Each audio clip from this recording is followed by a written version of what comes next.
oral questions. Questions orales. The Honourable Leader of the Opposition. Mr. Speaker, today I will be meeting with the Prime Minister to discuss the 10th Liberal budget. We, the Conservatives, want an affordable budget so Canadians can have an affordable life. Mr. Speaker, the Prime Minister did not keep his promise to spend less. He doubled the deficit he inherited, and now the inflation rates are climbing.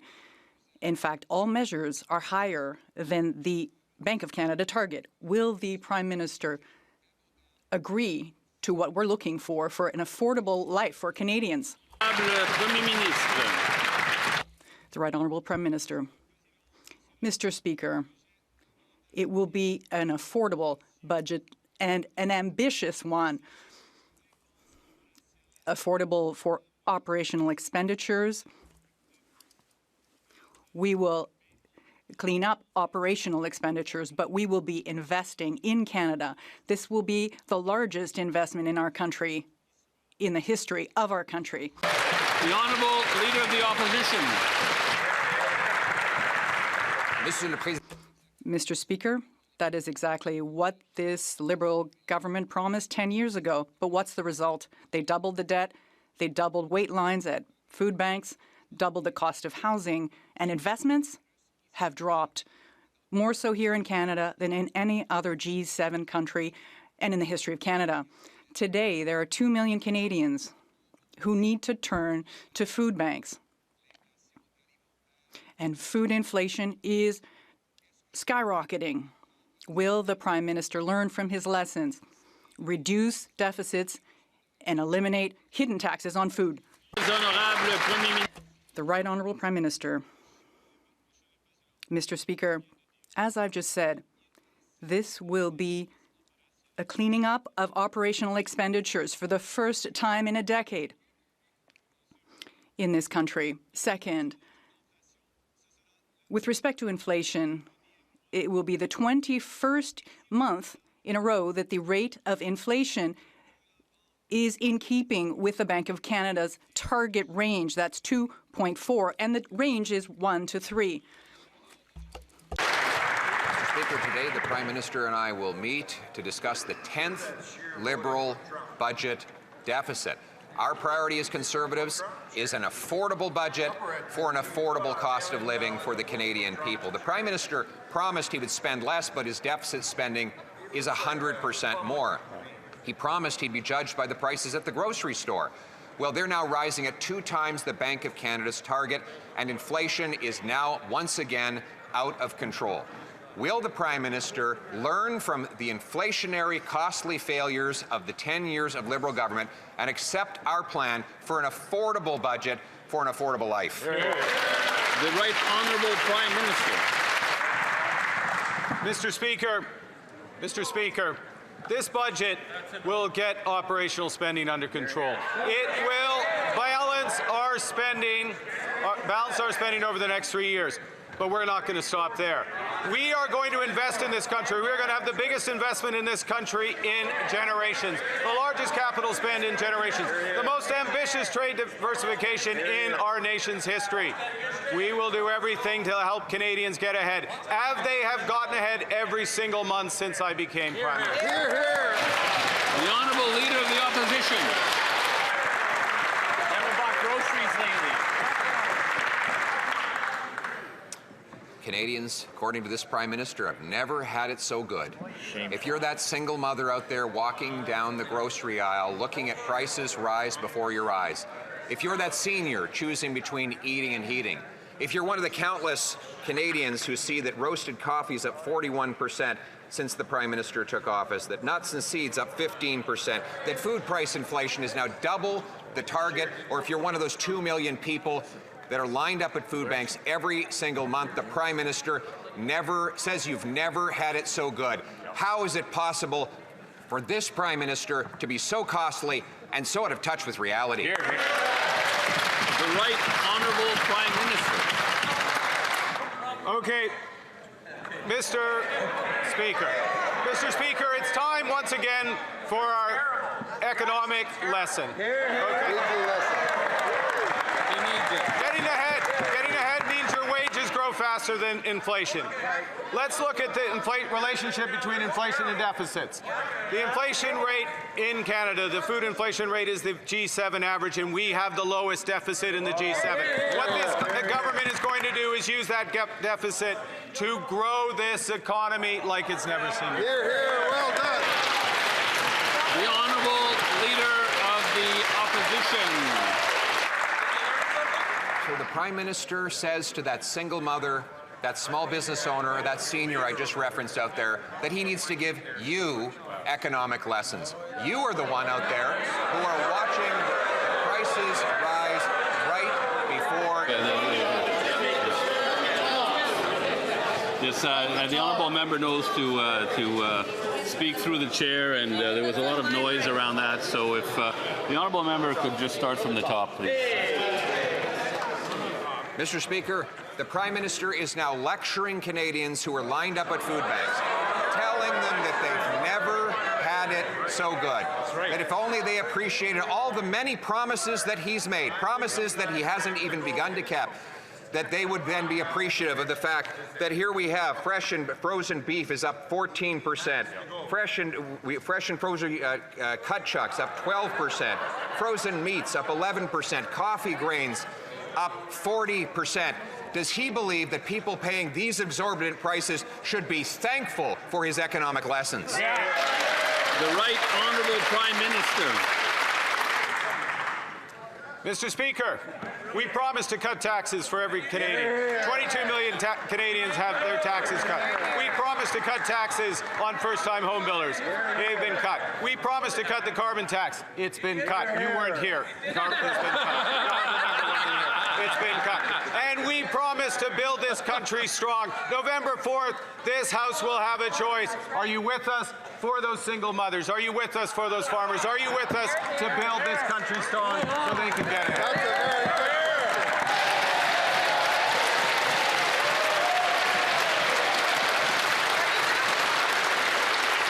Again, I would remind honourable members, it's through the chair, The Honourable Leader of the Opposition. Mr. Speaker, I think he meant to say, are you with us for the bankers and bondholders who will be collecting record interest payments on the newly doubled national debt? The Prime Minister has literally doubled the deficits that he inherited from the Liberal government, deficits that were already exorbitant and out of control. And what do you know? Inflation immediately started to rise. 2 of the 4 measures are outside of the acceptable Bank of Canada range. All 4 measures are above the Bank of Canada's 2% target. The more he spends, the more things cost. Does he acknowledge at least that every dollar he spends comes out of the pockets of hardworking Canadians? The Right Honourable Prime Minister. Mr. Speaker, we are putting more dollars in the pockets of hardworking Canadians because we cut taxes on 22 million Canadians. Mr. Speaker, our focus is putting even more dollars in the pockets of hardworking Canadians. That is why we will have the most ambitious capital investment program this country's ever seen, the most ambitious home building program this country has ever seen, the biggest investment in defense and our industrial capacity that this country has ever seen, and the biggest and most effective climate competitiveness strategy that this country has ever seen. The Honourable Member for Belleuil-Chambly.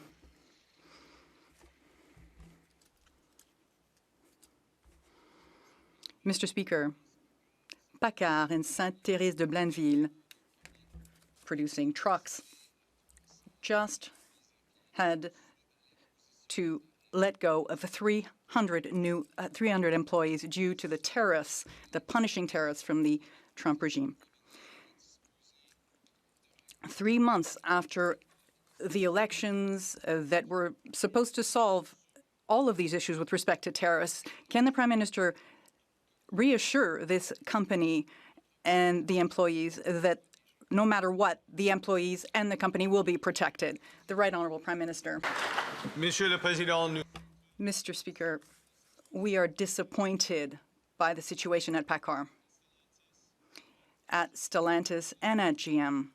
in the automobile sector. We already have the best agreement with the U.S. We have the lowest tariffs for trucks and cars. But we are working with the Americans. We are negotiating with them. We will reassure workers at PACCAR. The honourable member for Belleuil-Chambly. If that's the best deal, Mr. Speaker, I would not want to see the worst. And this raises a lot of concerns. People need some degree of certainty. Can the Prime Minister assure us, beyond any reasonable doubt, especially after the loss of these 3% taxes on the web giants, that the cultural exception will be protected in the tariff negotiations and that supply management will be protected entirely, including processing and in all respects, with no compromise? The Right Honourable Prime Minister. Mr. Speaker, I can assure this House that we will protect supply management in our negotiations. We will protect Quebec and Canadian culture in the negotiations. That's it. The Honourable Member for Belleuil-Chambly. That's it, but you have to say completely. First, we should discuss the issue of forestry. Now we have to be beyond the level of protecting it. We need to save it. The forestry industry is subjected to a crisis that is worse than in 2008. Shutdowns, closures, hundreds of jobs have just been lost in Saint-Michel-des-Saints. Can the Prime Minister guarantee that faced with these 45% tariffs, there will be a plan and a complete plan to save the forestry regions in Quebec? The Right Honourable Prime Minister. Mr. Speaker, there is a plan. There are initiatives. The Industry Minister just announced an initiative that will provide funding for the forestry sector in Quebec and throughout Canada. This is through the Canadian Development Bank. There's also the Strategic Renewal Fund within the forestry sector, and that is a complete plan. The Leader of the Opposition. Mr. Speaker, the Prime Minister has tried to deny the existence of continued hidden Liberal taxes on groceries. But Canada's leading food price expert, the food professor, Sylvain Charlebois, has said the exact opposite. He says, and I quote, "The industrial carbon tax, the worst part is still there." He was referring to the fact that farmers pay the tax on the steel that goes into their farm equipment, combines, tractors, and bins, and on their fertilizer. Is the Prime Minister really going to expect Canadians who can't pay their grocery bills to believe that the cost of the carbon tax on our farmers does not get passed on at the grocery shelf? The Right Honourable Prime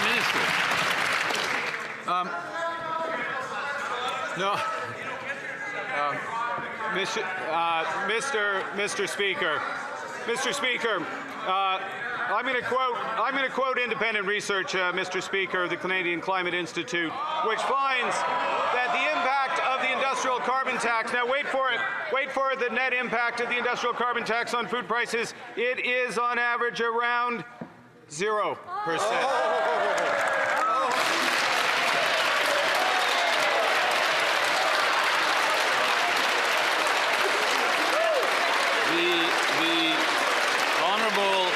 Opposition. Mr. Speaker, the Prime Minister expects us to believe government-funded so-called experts paid to push his agenda instead of believing in the obvious fact that when you tax the things that go into making food, you tax all who buy the food. This is a Prime Minister who says he's a great expert. But he told CTV Nova Scotia that Canadians don't use steel anymore. Yeah. Does he not acknowledge, does he not know that there is steel in farm tractors, farm combines, farm bins, and other farm equipment? And does he not think, for God's sakes, that those costs get passed on to consumers?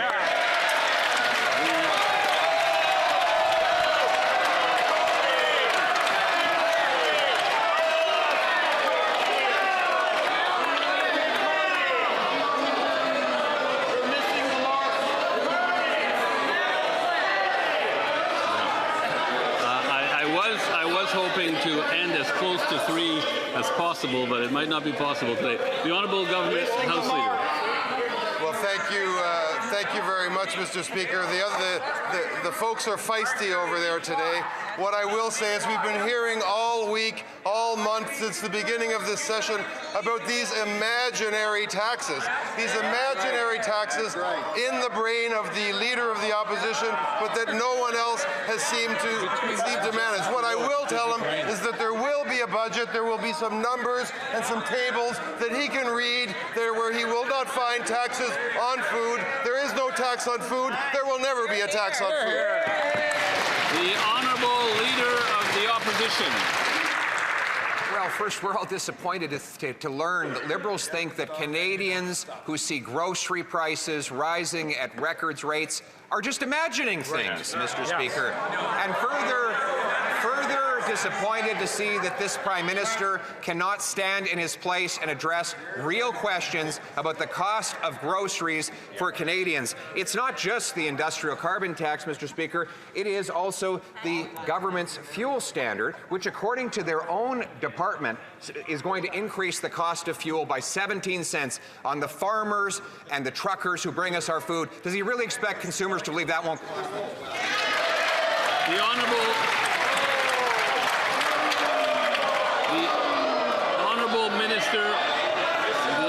Minister of Jobs and Families. Thank you, Mr. Speaker. And what's not imaginary is that Canadians know who they can trust. In fact, time and again, they've looked at these Conservatives across the aisle vote against their very interests, whether it's things like the school nutrition program, whether it's things like early learning and childcare, which, oh, by the way, Mr. Speaker, has got the average cost of childcare down to $16 a day. Mr. Speaker, these are real savings for real Canadian families, and the only thing imaginary is their own perception. The Honourable Leader of the Opposition. Mr. Speaker, it is really disappointed this Prime Minister refuses to stand up and debate the real cost of his taxes on Canadian food consumers. It's the same thing with the auto sector. He promised that he would negotiate a win. He promised to get a rapid deal. Still no win, still no deal. Elbows gone missing, and so are the jobs. Today we saw Paccard au Québec. Il y a 300. In Quebec, 300 jobs lost at Paccard. That it was Ingersoll, the Cami plant, and before that the GM plant in Oshawa. Is the Prime Minister selling out the auto sector in his attempt to back down to the U.S. President?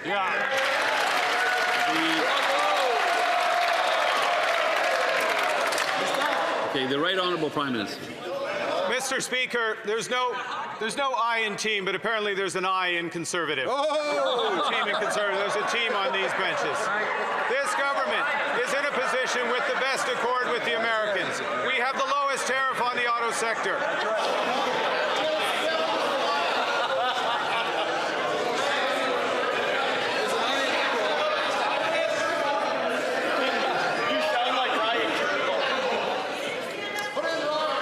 The Right Honourable Prime Minister from the top, please.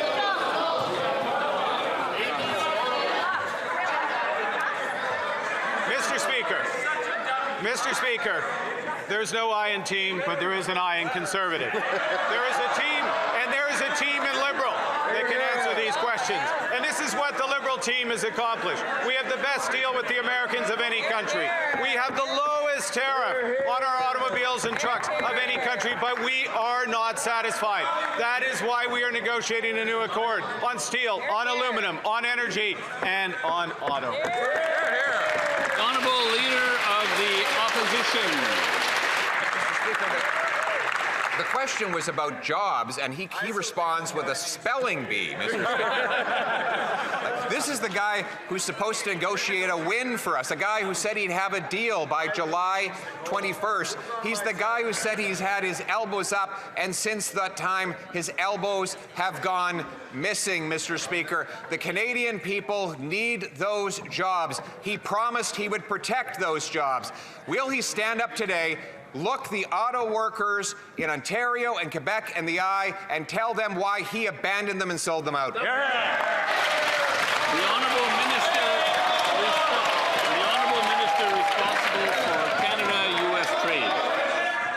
Speaker, our government has no difficulty looking at the hardworking women and men who work in our auto industry and in industries across the country to say that we're fighting for their jobs. We're standing up to the Americans for unjustified tariffs. We're negotiating what we think will be agreements that will be in the best interest of Canadian workers and the Canadian economy. And what we're also doing at the same time, Mr. Speaker, is taking steps to support those very industries in Canada. That's what we were elected to do. That's what the Prime Minister's doing with everybody on this side of the House. The Honourable Leader of the Opposition. That was not what this Prime Minister promised. He promised that he would negotiate a win. He promised that he would have a deal by July 21st. Neither of those things happened. He went to the auto sector and told the workers that not only would he protect their jobs, but there would be an all-in-Canada supply chain that is being dismantled right before our eyes. And it's not just his trade negotiating failures, it's his EV mandate, which has slammed the brakes on any investment in auto manufacturing in this country. If the Prime Minister take personal responsibility for this and announce today an end to the EV mandate so we can get our workers back to jobs. The Honourable Minister of Industry. When it comes to the auto workers, they know that we have their back and that we will fight for every single job in this country in the auto sector. You know why?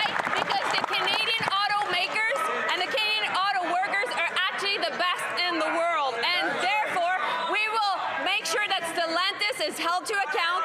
We are meeting with GM tomorrow in Ottawa, bringing back a model into the plant in Ingersoll, and we will be there also for the employees at PACCAR in Sainte-Thérèse. Thank you.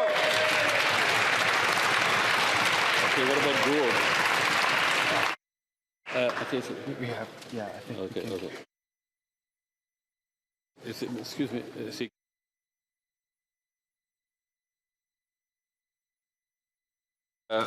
L'honorable député. The Honourable Member. Wait. Okay, the Honourable Leader of the Opposition. Mr. Speaker, the Prime Minister's failures and capitulations are not just vis-a-vis the United States. He promised he would stand up for Western Canadian farmers, but canola tariffs have now more than doubled. The Prime Minister, in response to this, has given the communist regime in China the billion-dollar taxpayer-funded loans so that we can buy Chinese-made ships. And now he's announced that he's further conceded by removing tariffs on Chinese-made steel. Why is it that in addition to selling out the auto workers, he sold out our farmers and rewarded foreign dictatorships that target them with tariffs? The Honourable Minister of Agriculture and Agri-Food. Thank you, Mr. Speaker. Our new government was elected to expand and diversify over international trade with reliable partners. We are in a volatile global economy. We are defending our trade interests. We are expanding into new markets, and we are working alongside our farmers in every aspect. Thank you, Mr. Speaker. L'honorable député. The Honourable Member for Abitibi-Témiscamingue. Mr. Speaker, service at the Canada Revenue Agency is worse than ever. Yesterday, the Auditor General confirmed that 8 years after our office issued a damning report on services at the agency, the situation has not improved. It has worsened. Only 5% of callers were able to speak to an agent within the 15-minute service standard. 5%. The Liberals can't say they were unaware because the Auditor General warned them of this as early as 2017, and they did nothing about it. After 8 years of inaction, when will the Liberals take responsibility? People are tired of waiting. The Honourable Parliamentary Secretary to the Minister of Industry. Thank you, Mr. Speaker. We're taking action, Mr. Speaker. Already the Minister of Finance ordered the CRA, demanded that the CIA, the Canada Revenue Agency, look at the work that it is doing and be in a position to respond to the needs. These are very important measures. The Honourable Member from Mirabel. Mr. Speaker, things are not improving at the Canada Revenue Agency. Yesterday, the Auditor General confirmed that they're not even answering the phone, but it gets worse. The Auditor General revealed that if you do manage to get through to the agency, the chances of getting the right answers to your questions are 17%. 17%, that means you have as much chance of getting a good answer from the CRA as you do of getting an answer in French from the Prime Minister. When is the Minister going to solve this fiasco? The Honourable Parliamentary Secretary. Mr. Speaker, we did not wait for the Auditor General's report to take action. We sent clear instructions to the CRA so that it would change its way of doing business to... What a show. Everyone's talking over... You feel as though you're in a daycare over here. So we are taking action, Mr. Speaker. We're going to improve services at the CRA.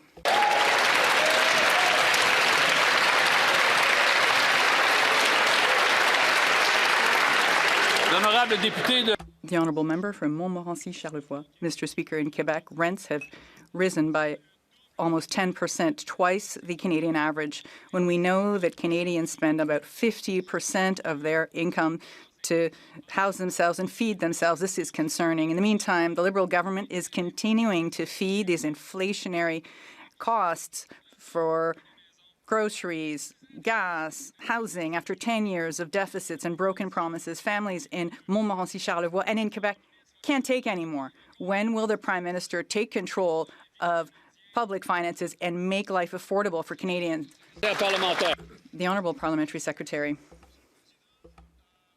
Mr. Speaker, I'd like to inform the House that inflation in Canada is under control, 2.4%, Mr. Speaker. The target range is between 1 and 3 at the Bank of Canada. We are at 2.4%, 21 months. It's been like that now. Second, Mr. Speaker, there is no relationship between the government deficits and inflation. Inflation is a global event, Mr. Speaker. COVID, war in Ukraine, increased costs of gas. Does that mean anything to you?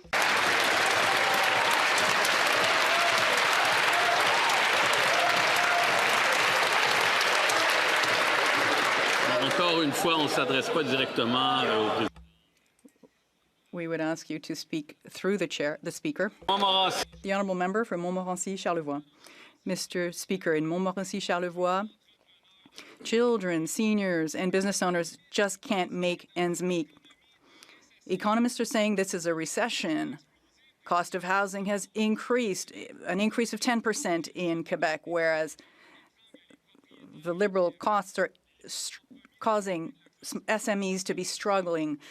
What they promised was to help the middle class, but they've actually done the very opposite. When will the deficit, not the cost of the deficit, no longer be borne by these families? When will they do something about these irresponsible expenditures? The Honourable Minister, in light of the exchanges in this question period, it is clear that economists are actually on this side of the House, not on that side. Now, when it comes time to talk about families in Montmorency-Charlevoix, what does he have to say to them when he voted against the child care benefit that helps thousands of them, when he voted against the dental care plan, or the Leader of the Opposition doesn't even think it exists? That's 6 million Canadians who have access to this. We have no lectures to hear from them when it comes time to help Canadian families. That's what we do on a daily basis. The Honourable Member for Terra Nova, the Peninsulas. Mr. Speaker, when this Liberal government creates deficits by spending more than what they receive in taxes, that creates inflation, costing Canadians more at the grocery store, more at the gas station, and more everywhere else. New inflation data confirms Canadians are being crushed by these Liberal deficits. All 3 core inflation measures are alarming. In just the last year, grocery inflation is up 4% and rent inflation is up by nearly 5%. When will these Liberals get the inflationary deficits under control to make life more affordable for Canadians instead of trying to outspend Justin Trudeau? The Honourable Minister of Jobs and Families. Mr. Speaker, our government is focused on making the investments that are going to help Canadians get ahead, whether it's investing in major projects, whether it's investing in affordable housing, whether it's investing in early learning and childcare so people can make the best wages possible. Our government is focused on one thing, and that's Canadian success. Canadians know that too, Mr. Speaker. They don't trust those guys to protect their interests. They don't trust those guys for the long-term thinking that results in better outcomes for their families and their children. That's why we're on this side of the House. The Honourable Member for Mission Matsqui Abbotsford. Speaker, I represent one of the most trade-exposed regions in Canada, and Canadian manufacturers are being crushed by the industrial carbon tax and rising inflation. From steel, aerospace, and auto parts to food processing, every step in the supply chain is costing more. Manufacturers can't compete when the cost of everything keeps rising and businesses are burdened with more and more red tape. Will the Prime Minister finally admit that his industrial carbon tax policy and red tape policies like the plastic registry are unnecessary burdens doing nothing to improve competitiveness or to protect the environment? The Honourable Minister of Industry. Of course, we'll be there to protect jobs, to create jobs, and attract talent and investment. And when it comes to creating jobs, particularly in the manufacturing sector, we're doing this through our new defense industrial strategy, which will be about buy, build, and partner. And of course, we'll do that through major projects. Across the country, we've already announced 5 major projects worth $60 billion in private capital. We're coming up with the next step with new projects before Grey Cup. By the way, Grey Cup, November 16, Mr. Speaker. The Honourable Member for Mission Matsqui Abbotsford. Mr. Speaker, if the industry minister had to be burdened with the paperwork and the bills that small businesses are facing today, she would act differently in this House. Take the food and beverage industry, for example. They run on razor-thin margins, and after 10 years of Liberal deficits, food inflation continues to rise, 4% this year. That's forcing restaurants to charge more and make less. Is this government willing to address any of the costs that small businesses are facing, or will it keep borrowing, spending, and driving inflation even higher while job creators are left paying the price? Hear, hear. The Honourable Minister for Women, Gender Equality, Tourism and Small Business. Thank you, Mr. Speaker. Our government understands the importance of Canadian industries, and that is why, Mr. Speaker, we introduced the Buy Canadian policy to strengthen supply chains and support small businesses with the opportunities to succeed right here in Canada. We're also supporting small businesses hard hit by the tariffs, expanding the Business Development Bank of Canada loans by up to $5 million, and launched the $5 billion Strategic Response Fund so that businesses can adopt and pivot during these challenging times. And Mr. Speaker, we're also reducing red tape, unlike what the member just said just now. Mr. Speaker, these measures are going to support Canadian industries, support Canadian workers, and support our small businesses. And Mr. Speaker, happy Small Business Week. The Honourable Member for Carleton.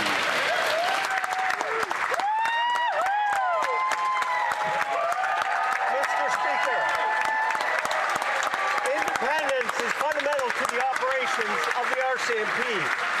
My former MP and the current leader of the Conservative Party recklessly criticized the RCMP. His caucus doesn't want to talk about it, and even a former Conservative minister stated how grossly imprecise his comments were. Can the Minister of Public Safety reiterate the importance of the RCMP's independence, which ensures the protection of all Canadians?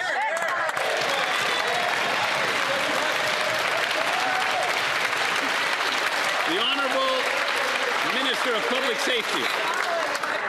I want to thank the member for Carleton for this very important question, Mr. Speaker. The Leader of the Opposition has made some irresponsible statements relating to the RCMP. As you're aware, Mr. Speaker, the RCMP play an integral role in the safety and security of Canadians. It's an independent organization that abides by the rule of law. For the Leader of the Opposition to impinge the integrity of the RCMP is beyond the seat that he holds, Mr. Speaker, and I demand that he unequivocally retract those statements and seek an apology from the RCMP, the men and women that serve this country, Mr. Speaker.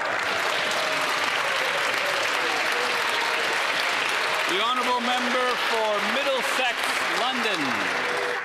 Speaker, Cami families are getting pink slips and the auto sector in Canada is hanging by a thread. The Liberal EV mandate is a bumper sticker, not a plan. A pipe dream that costs billions in taxpayer subsidies and all for nothing. Over 6,000 Canadian families' livelihoods are at stake right now as auto manufacturers move their businesses to the U.S. So will the Prime Minister tell unemployed auto workers why his failed policies that help send their jobs south? The Honourable Minister of Industry. Let me be clear, what is happening to the auto sector is actually linked to the American tariffs. When it comes to the EV mandates, the Minister of Environment, myself, of course, with the Prime Minister, we've been working with the industries to find solutions. And by the way, right now, they've been paused. So when it comes to the workers themselves, we will be there to support them. We will make sure that Stellantis is held to account. And meanwhile, we're working with GM to bring at the Ingersoll plant a new model, because obviously these workers need to be supported, and we will build one Canada strong. The Honourable Member for Middlesex London.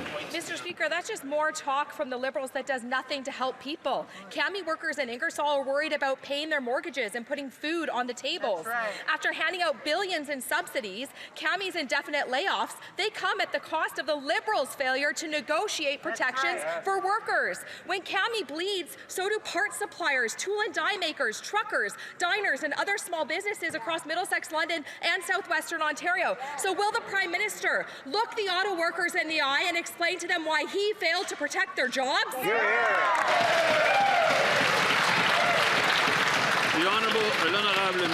The Honourable Minister of Industry. Prime Minister is working with Doug Ford. I'm working with Vic Vitelli, and we're also working with Unifor to bring back a new model at Ingersoll.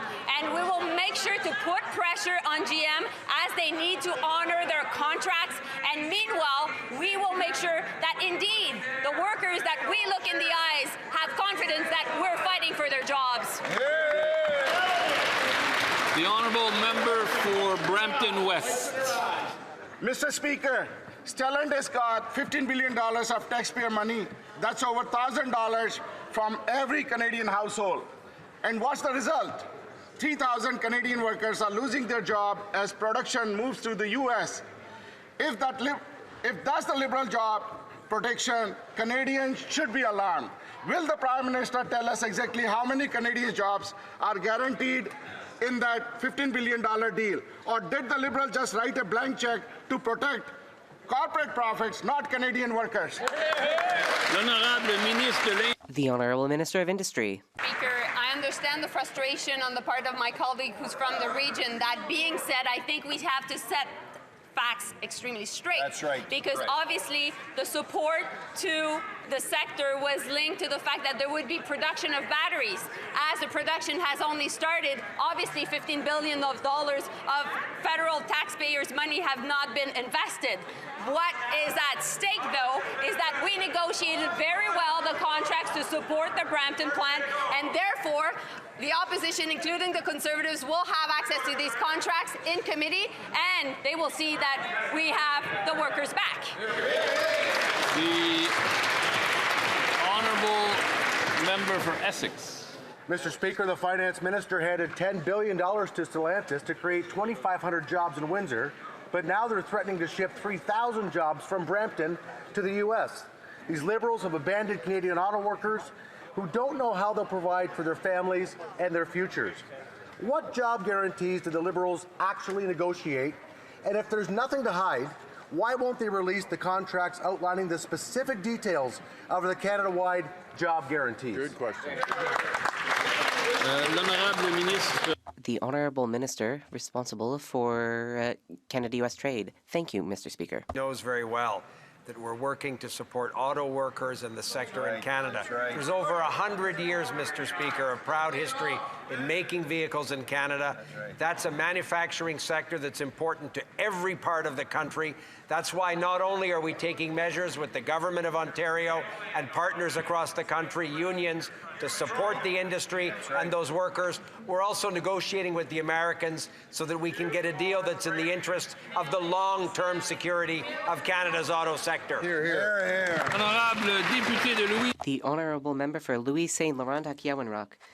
Mr. Speaker, for 60 years, PACCAR has been manufacturing cars in Saint-Thérèse de Blainville. Today, 300 workers learned that they would be losing their job. That is the sad reality of Liberal policies. They talk a lot, but they act little. These people were elected under a slogan of elbows up and a promise that all tariffs would be lifted. But what happened? 300 people lost their job. What will the Prime Minister actually do to convince Trump that these tariffs make no sense? And what will he say to these workers? The Honourable Minister of Industry. Thank you, Mr. Speaker.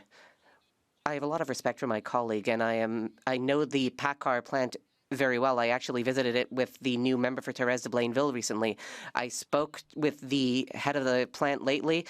Bad news has gone out. We will not accept this. We will continue to fight to ensure that our workers in Saint-Thérèse are not only supported, because Saint-Thérèse is a Quebec manufacturing hub, but we will also work with the province of Quebec and municipalities throughout the country. We should be buying more trucks made here in Canada. The same can be said for buses. We will protect our jobs. Member for Fort McMurray, Cold Lake. Yesterday, the Auditor General delivered a scathing report on the state of childcare. Despite spending billions of dollars from this Liberal government, the childcare plan, their shortages of available childcare has gotten worse over the last 5 years. StatsCan showed the proportion of parents that use childcare and reported difficulty finding it rose from 36% in 2020 to nearly 50% in 2025. Wow. Only Liberals could spend more and get less. Will the Prime Minister admit that his childcare plan is yet another broken Liberal promise? The Honourable Minister of Jobs and Families. Mr. Speaker, it's the sort of height of irony that a Conservative MP who voted against childcare is now criticizing childcare that exists across this country. What the Auditor General said is that provinces and territories have to do a better job in terms of reporting. We're working with provinces and territories to make sure that we grow the number of spaces. But let me leave you with this, Mr. Speaker. $16.50 a day. That's the average price families are paying for childcare, and that's a huge savings for Canadian families.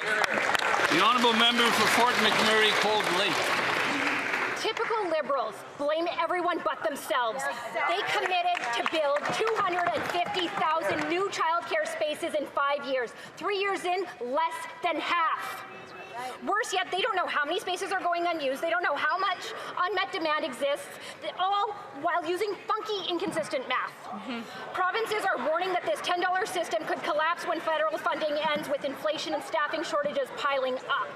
How can the Prime Minister justify blowing through billions with families waiting on waiting lists? The Honourable Minister of Jobs and Families. Mr. Speaker, again, I'm really heartened to hear about the support that that member has for early learning and childcare. It's a real switch, Mr. Speaker, given that you voted against it time and again.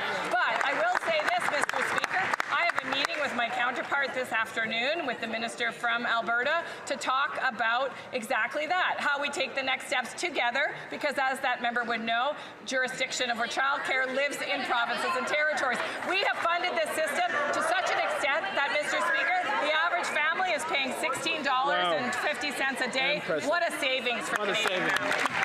The Honourable Member for Selkirk, Interlake, Eastman. Mr. Speaker, the Auditor General concluded the Canadian Armed Forces did not recruit and train the members it needs to meet operational requirements. She further said that our forces will struggle to respond to threats, emergencies, and conflicts and accomplish their missions. The report also revealed that on this trajectory, 13% of occupations are at risk of never being fully slated, and another 69% won't get there for over 10 years. Our adversaries aren't waiting for Canada to get our house in order. How does the Defence Minister expect our armed forces to meet our international obligations and protect Canada without the personnel? The Honourable Minister of Defence. Mr. Speaker, we thank the Auditor General for her work. As we rebuild, rearm and reinvest in Canada's military, we're making changes to our recruitment processes to get more people in the door and faster. We've modernized our recruitment process by introducing a probationary period, streamlining the security clearance process, updating the aptitude test requirements, changing medical standards. We've also given our forces a very well-deserved pay increase. Mr. Speaker, recruitment has reached a 10-year high, but there's more to do. The honourable member for Selkirk Interlake Eastman. But he let 100,000 Canadians slip through his fingers. The Auditor General also reported yesterday the situation gets worse for our troops after they enlist. She said military housing is, and I quote, the kind of conditions you and I wouldn't want to live in, nor should we expect our troops to either. The National Defence Committee came to the same conclusions in the last Parliament. Nothing has changed, and the report confirmed the wait list for military housing is growing to over 7,000. How can the Defence Minister sleep at night knowing our troops are living rough and all he can do is re-announce old Liberal promises for 600 new housing units, but our troops need 7,000 now? The Honourable Minister of Defence. Mr. Speaker, I sleep very well at night because of the incredible women and men in the Canadian Armed Forces. That's who I count on. That's who I count on. We're rearming, Mr. Speaker. We're rebuilding and we're reinvesting in the Canadian Armed Forces. The member knows this. When it comes to CAF housing, we're looking at new solutions through private sector partnerships to give our forces a safe and affordable place to call home. Last week, for the first time in history, we acquired a brand new, privately developed 37-unit apartment complex located near CFP Esquimalt in 5 weeks, Mr. Speaker. This is just one of the ways we are accelerating processes to get our CAF members more housing. The Honourable Member for Madawaska-Restigouche. Thank you, Mr. Speaker. This week is the National Week to recognize early childhood educators in official language minority communities. These are professionals who help our little ones learn and grow. Early childhood is crucial to learn the French language and build a French-speaking identity. Could the minister talk about what our government is doing to support ECEs and boost this workforce so essential that drives our affordable childcare system nationwide? The Honourable Minister of Employment and Families. Thank you, Mr. Speaker. I would like to thank my colleague from Madawaska-Restigouche for highlighting the exceptional work of early childhood educators throughout the country. Our government has invested over $1 billion to hire, train, and retain more ECEs. We are working with provinces and territories to improve their wages and their training. Because when we support early childhood educators, we also support families and the future of our economy. Thank you. The Honourable Member for Richmond-Arthabaska. Mr. Speaker, it's embarrassing. The Prime Minister talks about economic lessons when his public services and procurement minister could give lessons in corruption.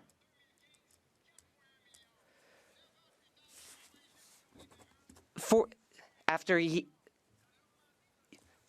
10 years of Liberal government waste has gone up by 66%. The responses we are getting today show that they understood nothing about balanced budgets. When will we get over to a period of proper economic management?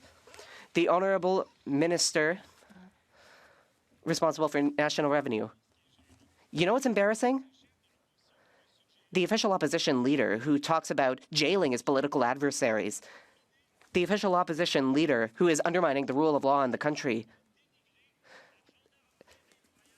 The official opposition leader denigrating the Royal Canadian Mounted Police. And you know what else is embarrassing?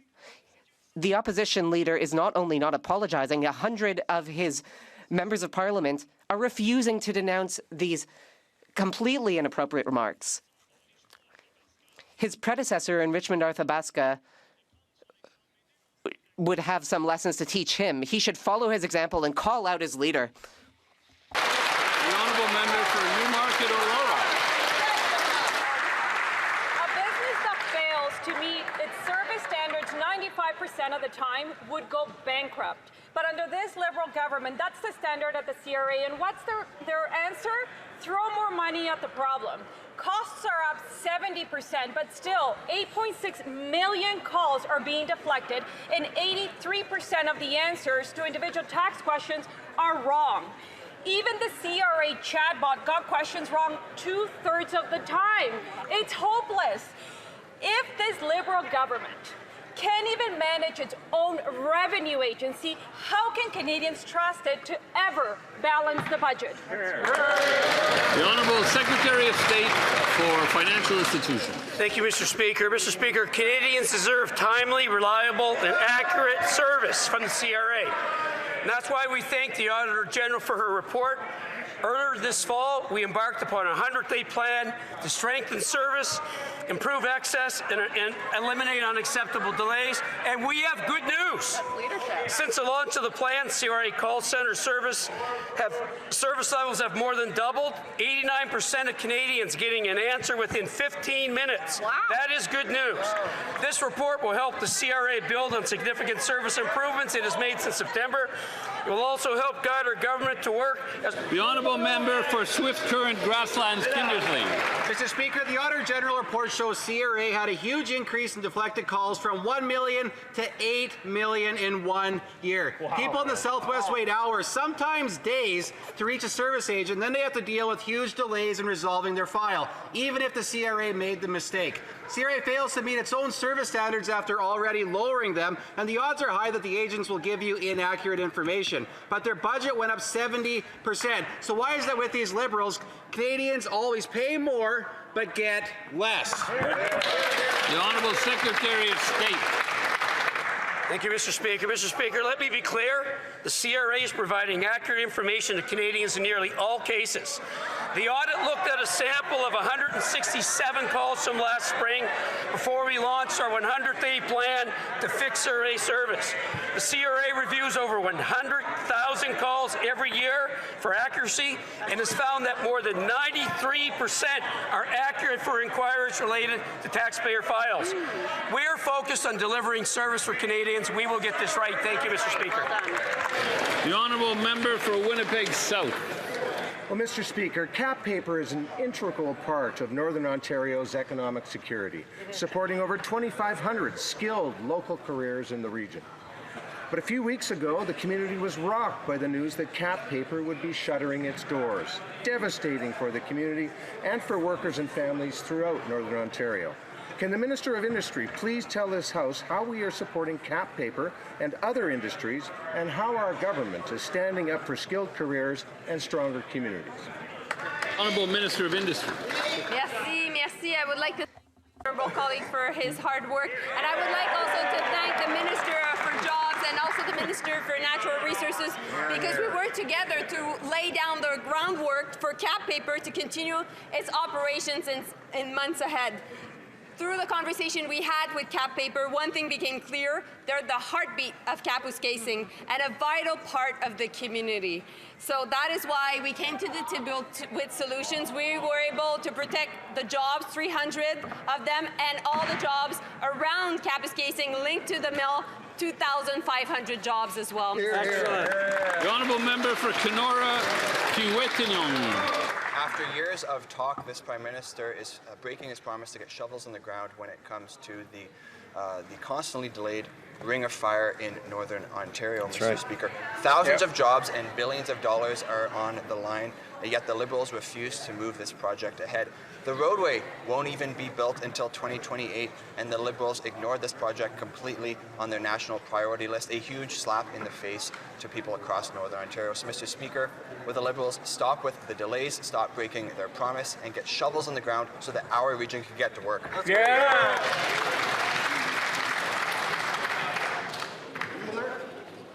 The Honourable Minister of Jobs and Family. Thunder Bay, Superior North, and the Minister of Jobs and Families, I agree with the member that the Ring of Fire is an extremely important deposit in Northern Ontario. We've been working with the province of Ontario for years to ensure that we have a plan to move forward, and we've been working with the affected First Nations in that riding, which is mine, and we'll continue to focus on the opportunity that the Ring of Fire presents for not just Northern Ontario, but all of Canada. Thank you. The Honourable Member for Rosemont-La Petite-Patrie.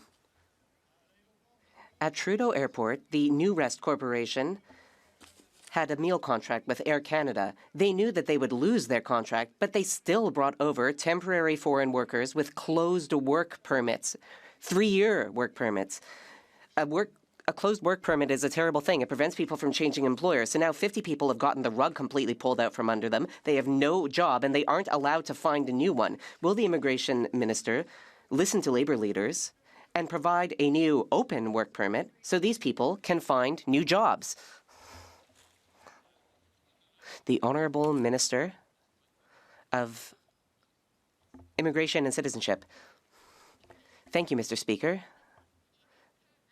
Allow me to address this situation. The Temporary Foreign Worker Program seeks to let Canadian employers hire foreign workers when there are no Canadians or permanent residents who are qualified to do the job.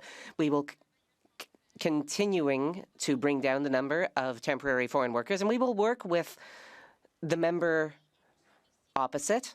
We are also here to protect Canadians, but we are also here to protect employers and businesses who require foreign workers. Thank you. This concludes question period for today.